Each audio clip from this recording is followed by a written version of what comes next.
If you're selling your property with problem tenants, then I'm going to give you guys tips on what you need to do and share with you how you can sell your tenanted property with troubled tenants. Now, I'm talking about tenants that are not cooperating, not just ones that are complaining, the issues. My name's Daniel Hale. I'm a real estate agent that works with a ton of landlords, and I sell a lot of tenanted properties. And I have a lot of experience doing this, and I'm going to share with you what has actually helped us do this successfully and things that you need to know. Now, here's the truth. Selling with problematic tenants requires patience. I know you're probably going to want to get it done right away, and we have actually done that before, but most of the time it requires patience if you still want top dollar and you want to maximize your investment, which I'm sure is what you want to do. So here's what you need to do. You need to put your foot down and understand the landlord and tenant board laws in Ontario.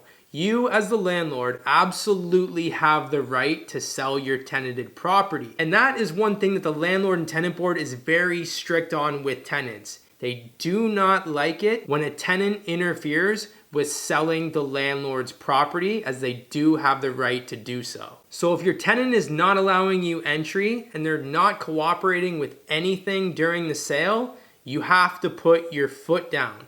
What you're going to do is you need to make sure that you document every single notice of entry that you are going to give the tenant. You also need to make sure that that notice of entry is given correctly. There's a checkbox on your lease that says the landlord and tenant agree to serve notices to the tenant and each other by email. That checkbox is going to be checked off as yes, or it's going to be checked off as no, or you might have made the mistake of not checking it off at all or doing anything. So here's the thing. If it's checked off as yes, both parties agreed, you can send notice of entry to the tenant's email. If it's checked off as no, sadly, you have to hand deliver this to the tenant or tape it on their front door every single time you want to enter the property. You also must give them 24 hours notice, and it can only be between the hours of 8 a.m. to 8 p.m. Now, when you have a problematic tenant, this is very, very important to serve the notice correctly. And the reason for this is because the tenant might not allow you access into the property. And if they know their rights and it's not served correctly, then they might not allow you access just to outsmart you at the landlord and tenant board and show the adjudicator that you actually didn't serve the notice correctly, and they're not in trouble because you didn't do it right the way that you're supposed to.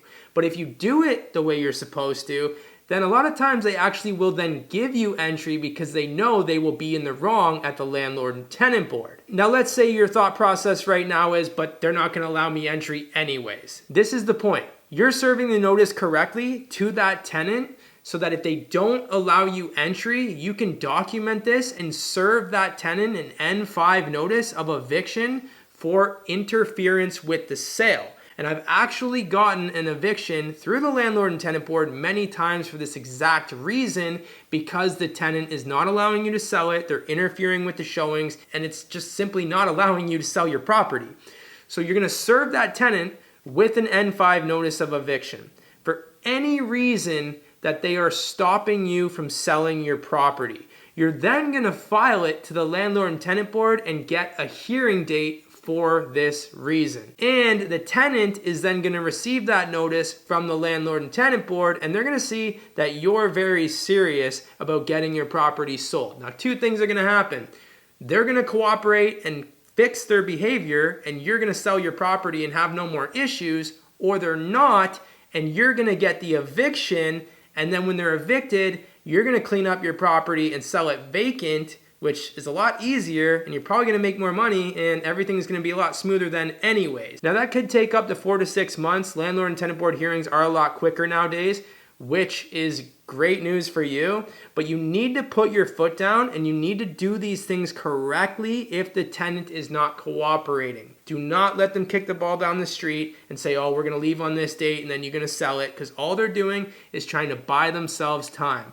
So you need to make sure you serve your notice for the showing correctly. you serve them an N5 and you file it to the landlord and tenant board. And I do recommend, if you don't know how to do any of this, hire a paralegal to do it. It's gonna cost you anywhere from $1,000 to $1,500, but they're gonna do it right the first time and make sure that you don't lose any time by doing it wrong. Now, the next thing that you can do, you're gonna go to the residential housing enforcement unit. You're gonna share with them that you served the notice correctly to the tenant to enter the property. You're gonna share with them that they denied the entry. You're gonna share with them that they're simply interfering with the sale. The residential housing enforcement unit is not the landlord and tenant board. They're a separate identity. But what they do is they will send a letter to the tenant. They will call the tenant, and guess what? They will let that tenant know that they are going to be fined or can be fined if they interfere and they stop the sale or don't allow entry. This is another way to show the tenant that you're very serious. And I've done this before as well, and it works. Now, the N5 can be used for multiple things. If people are showing the property and there's a real estate agent there showing the property and they're interfering, you can then file an N5 for these issues. If they're causing damage to the property, you can file an N5 for these issues.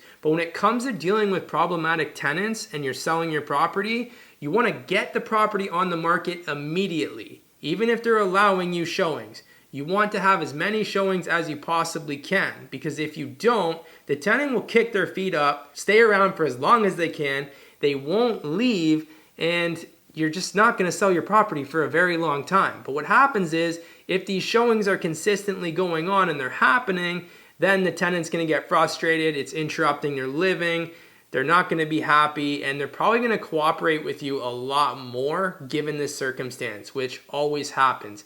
And of course, when you can get the tenant to cooperate with you as the landlord, the sale process is always a lot smoother and things go better for both parties. You're not there to interrupt their life and cause a bunch of issues unless they don't cooperate. It is easier for everyone if they do and you guys work out an agreement. But we're dealing with problematic tenants. So you need to put your foot down. You need to serve N5s. You need to make sure everything is documented. You need to make sure you've served the notice of entry correctly every single time so that you get access to the property. And lastly, you need to make sure you hire a real estate agent that understands the landlord and tenant board laws, because if you're dealing with a problematic tenant, there's a lot of things that that real estate agent can do wrong and against the landlord and tenant board that you don't want the tenant to document and pick up on and use that against you. You need them to know the landlord and tenant board rights. You need to make sure that they have sold tenanted properties before successfully so that you can get this job done right, above board, correctly, and for top dollar. And if you need help selling your tenanted property, shoot me an email, send me a text, or give me a call, and I'll be happy to help you guys. And I'll see you in the next video.